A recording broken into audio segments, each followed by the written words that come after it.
All right, it is time for Nailed It or Failed It. And you know, I'm always trying to find some interesting recipes because you know I like to cook. Yep. And this one is a hot water gingerbread recipe from 1840. And it's like legit gingerbread. Yeah, gingerbread, not like gingerbread cookies. And I've never had Never had gingerbread either. And before you ask, because Linda Swinford reached out in the commercial break and said, I just hope that your ingredients aren't from 1840. They're not. These are fresh. These are fresh, just picked up yesterday. So we're gonna start with 2.5 cups of flour. All right. Pour that in there. 2 teaspoons of baking soda, and then a 1/2 teaspoon of baking powder. In there. And then we have 2 teaspoons of cinnamon, 2 teaspoons of ginger, a 1/2 teaspoon of cloves, and a 1/2 teaspoon of nutmeg. All right. Pop that in there. Now, I'm gonna whisk this together. If you wanna crack those eggs into this bowl. All right. Oh. Morgan! Wait. It's fine. It's all good. See, it just like that. It wanted to go in. Gosh. I was way too heavy-handed on that. That is my bad. It's all right. We'll let it slide. Yep. It's fine. Okay, so you're really, for the dry ingredients anyway, you're supposed to sift it twice. We don't have a sifter here. And I forgot mine at home. Okay, yeah, beat those first. We brought you a fork. So we're just gonna do that. Okay, then we have 3/4 cup of brown sugar. We're gonna add that to that.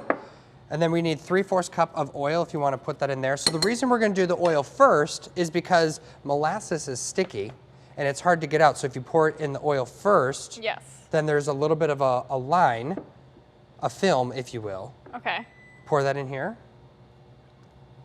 And then you can fill that up 3/4 cup of molasses. And you want me to smell this? Oh yes, please smell it first, because you said you've never smelled molasses.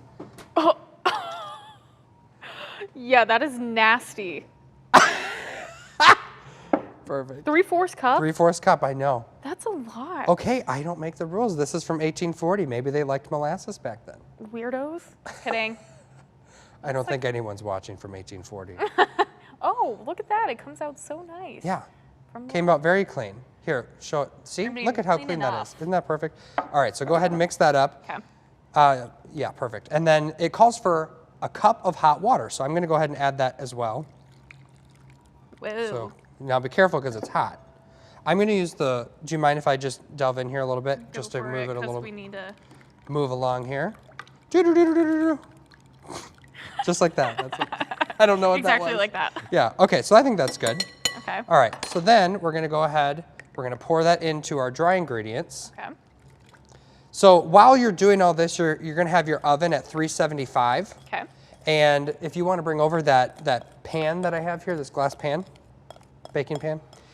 So it calls for a 9-inch or a 10-inch square pan. Well, we didn't have that, so we're using what we have because we're not gonna go out and buy a new pan just for one recipe.